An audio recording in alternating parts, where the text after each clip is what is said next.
Hola gente, ¿qué tal? ¿Cómo están? Bienvenidos una vez más al canal de Filosofía en Marcha y en esta ocasión seguimos con un video más de las palabras y los productos. Estamos con Marcos. Hola Marcos, ¿cómo estás? Hola Lucas, ¿cómo estás? ¿Cómo te va? Espero que estén súper bien por allá, por Argentina, y espero que tu audiencia también esté súper bien. Bueno, una alegría tenerte de vuelta acá y aprovecho también para mostrarle a la gente que ya tenemos en físico el libro de la seguridad del incierto, reflexiones filosóficas en tiempo de pandemia. Saben que este librito en físico lo pueden conseguir en Argentina, estamos haciendo envíos a todo el país, pero también si están por fuera de Argentina hay un link de descarga que tanto en tus páginas de las distintas redes sociales que vos tenés, Marco, como en la que de Filosofía en Marcha, pueden encontrar el link para descargarlo y también leerlo y no quedarse afuera. Recuerden que Marcos escribió el prólogo de acá del libro, así que también nos van a encontrar a los dos dentro de este librito.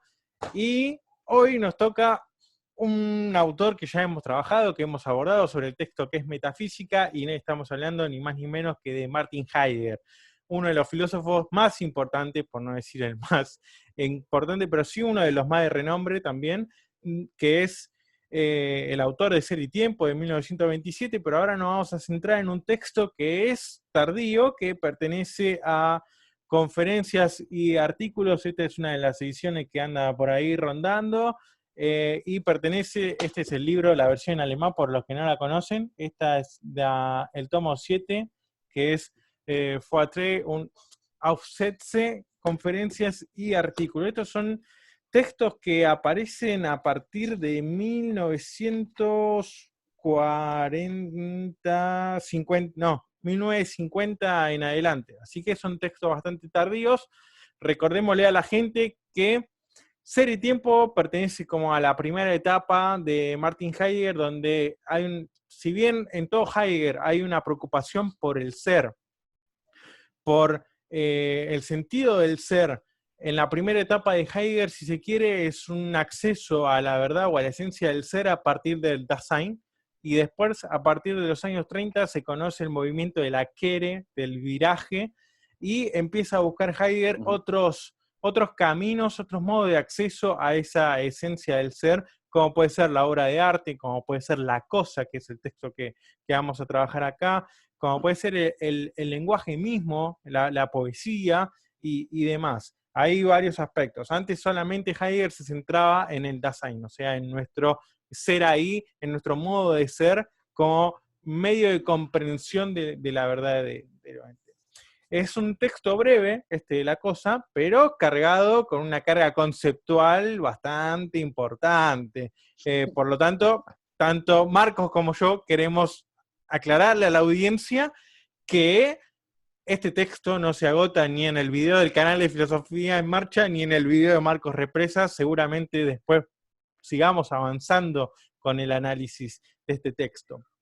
Bueno, Marcos, vos tenías una pregunta guardada bajo la manga como para comenzar esta conversación, este análisis del texto. Contanos, iluminanos con tu pregunta y mandanos a ese Eh, abismo heideggeriano.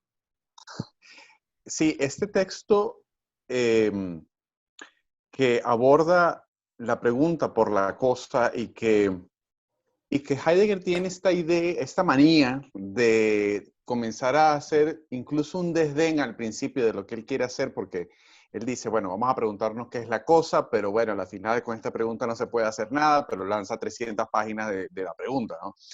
Eh, y ¿En qué comienza a decir metafísica pasó algo parecido? algo similar. Pertenece, a ver, para que la gente entienda, pertenece a una metodología, a un modo de trabajo, que es el de Heidegger, ¿no? De apuntar con la problemática, pero de alguna forma dar un rodeo o esquivar la pregunta para ir desde otra perspectiva a resolver el problema. Va, si es que lo Yo creo, resuelve.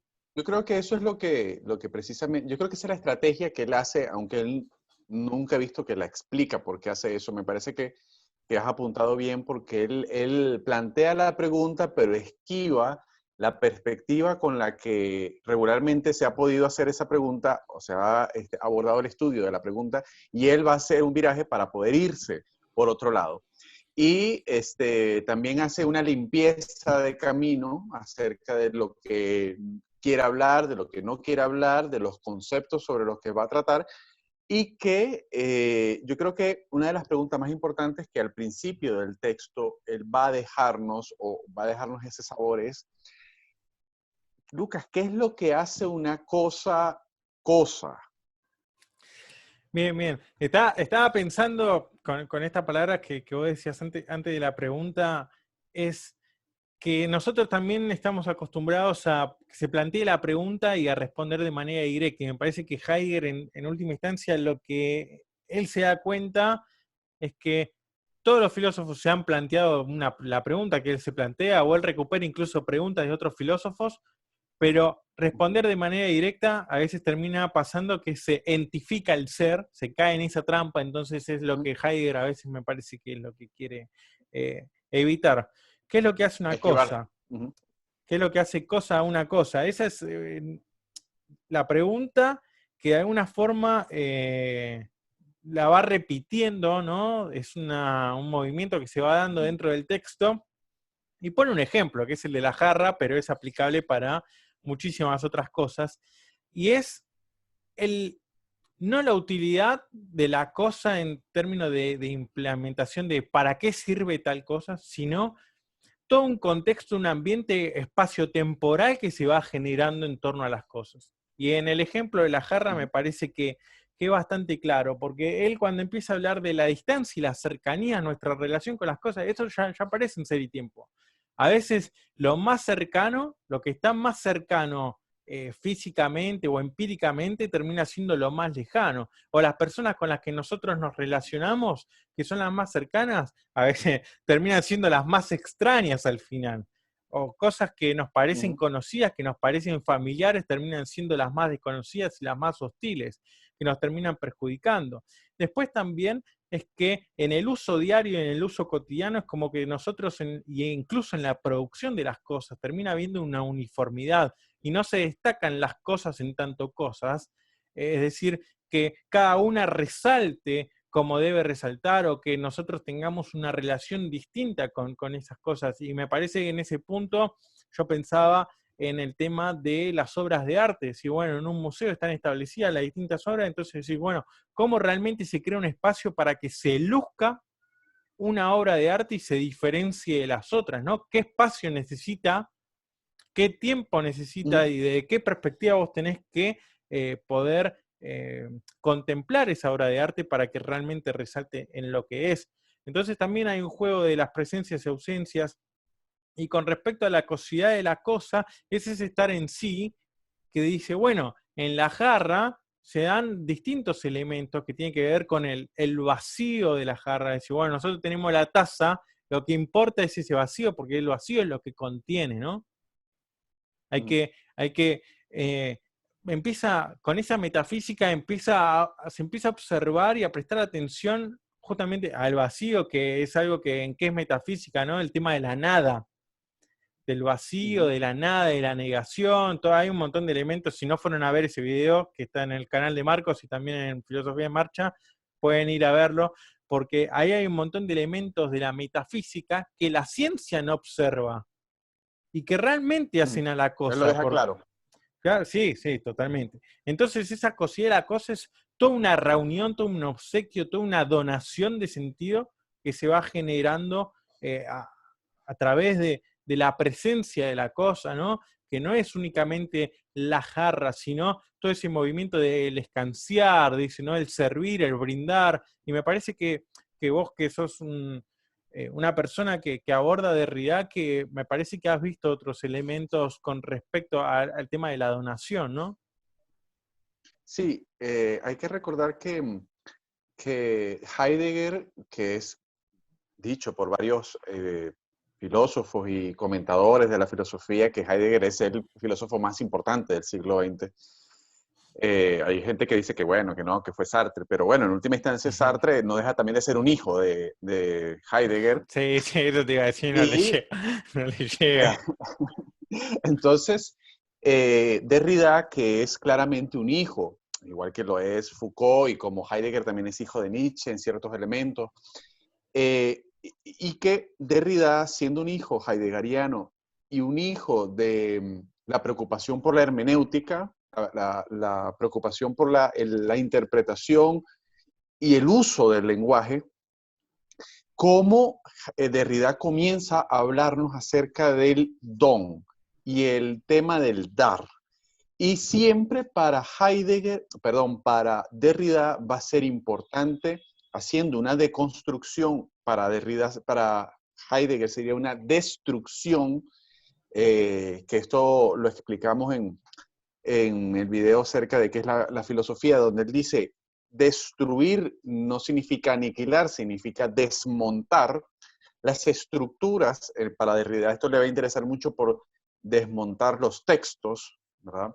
Aunque hoy en día la palabra deconstrucción se utiliza mucho para temas políticos, y en Argentina esto, digamos, es un esnovismo ahora, utilizar la deconstrucción desde un punto de vista de uso político e ideológico, cosa que Derrida nunca hizo. Sí, Pero en incluso última hasta instancia, como descalificativo, a veces como decir, bueno, uno hace un comentario medio anticuado y te dice, no, flaco, te tenés que deconstruir. Y vos decís, pará, estamos usando, pegó la palabra y ya se está usando para cualquier cosa. sí, incluso tú ves canales en YouTube, por ejemplo el de Soundtrack, que hace análisis musicales y entonces por deconstruir a Soda Stereo, deconstruir a Cerati, y que no está haciendo, digamos, ninguna deconstrucción. Eso no es la deconstrucción. En última instancia, para Derrida va a ser muy importante el tema de mostrar incluso lo imposible que es dar. Ese don, incluso él se va a meter también con el perdón, cómo es imposible perdonar. Lo imposible del dar y lo imposible del perdonar, que este tema lo va a, digamos, si a alguien le interesa el tema de Derridiano acerca del dar, evidentemente el libro de la cosa, la pregunta por la cosa, puede, digamos, darle alguna emergencia de este tema acerca del dar. Y yo te pregunto acerca de esto, de la coseidad, hablarlo desde un punto de vista más divulgativo, más para, digamos, personas que se están acercando a la filosofía y que, digamos, entrarle a este texto que no deja, como tú decías al principio, no deja de tener una carga de lenguaje técnico, filosófico, quizás un tanto impenetrable para la gente. Que nosotros tenemos una necesidad de cosificar, porque en última instancia la pregunta por la cosa tiene que ver con lo que hace la cosa. Es decir, ¿qué es lo que hace una cosa cosa? ¿Qué es ese ser de la cosa, ese ser cosa, que él también lo explica, que es lo que él llama la coseidad, ¿verdad? Que es lo que, digamos, la coseidad en términos sencillos sería algo así como lo que hace una cosa cosa, sin dar más vuelta ni más retórica. Nosotros necesitamos cosificar las cosas que nos rodean. Tengo que utilizar la repetición. Nosotros necesitamos cosificar los objetos que nos rodean. ¿Para qué? Para hacerles un uso, para disponer de ellos, para nombrarlos. Un tema del lenguaje a la que Heidegger le va a ser muy importante y que Derrida esto lo va a llevar incluso al extremo, el tema del lenguaje. ¿Por qué hay una necesidad, digamos, son dos preguntas las que quiero hacerte, Lucas? ¿Por qué hay una necesidad en Heidegger de hablar de la cosa cuando tú al principio decías, bueno, estaba hablando era del ser? Entonces, ¿será que él quiere hacer una distancia, un espacio entre ese ser, entre el Dasein, que es existencia, y también hablar de la cosa? O sea, no puedo hablar no puedo dejar de hablar del ser si tampoco hablo de la cosa, o si también hablo de la cosa. Pero ¿por qué hay una necesidad en Heidegger de hablarnos de la cosa? ¿Y por qué para nosotros, digamos, en nuestro mundo cotidiano, ya en el mundo no filosófico, es para nosotros importante el tema de la cosificación? Bueno, dejo algunos tips como para seguir la conversación en tu canal, pero me Ok, parece que habría que preguntarse sobre el tema del materialismo y la relación con los objetos, el tema del valor en Ajá. Marx, algo que viene de la corriente marxista. Y después otra cosa, justamente, que va con respecto a la utilidad y cómo nosotros, nuestro modo, justamente, inconscientemente, cómo nuestro modo de ser se refleja Ujú. o se trasluce a partir de nuestro uso de las cosas, de nuestra relación con las cosas, porque después va a aparecer el tema del condicionamiento y el incondicionamiento. Y va a aparecer el tema de, obviamente, de la De cómo cuaternidad. las cosas nos condicionan. Sí, tal cual. Eh, y cómo también la configuración de los espacios y demás con respecto al ordenamiento de esas cosas. Así que, bueno, gente, A mí me pareció muy bueno el ejemplo que diste acerca del tema del espacio con respecto al museo. Me parece que es un ejemplo muy potente para entender el tema de la espacialidad y cómo hacer lucir las cosas. Gracias, Marcos. Le recordamos a la gente que pueden adquirir acá en Argentina el libro en formato físico. Los que estén por fuera de Argentina pueden hacer la descarga online en cualquiera de nuestras redes sociales, van a encontrar los links, o si no, nos escriben que nosotros respondemos. Nos gusta interactuar con la gente, y que nos pueden pedir el link o el material, porque también Marcos tiene en Patreon un montón de material disponible para que puedan acceder a él. Clases, lecciones sobre Foucault, Nietzsche, Heidegger, Derrida y demás. Así que también hicimos uno de los últimos videos sobre Platón, sobre el Fedro, Ujú. Kant.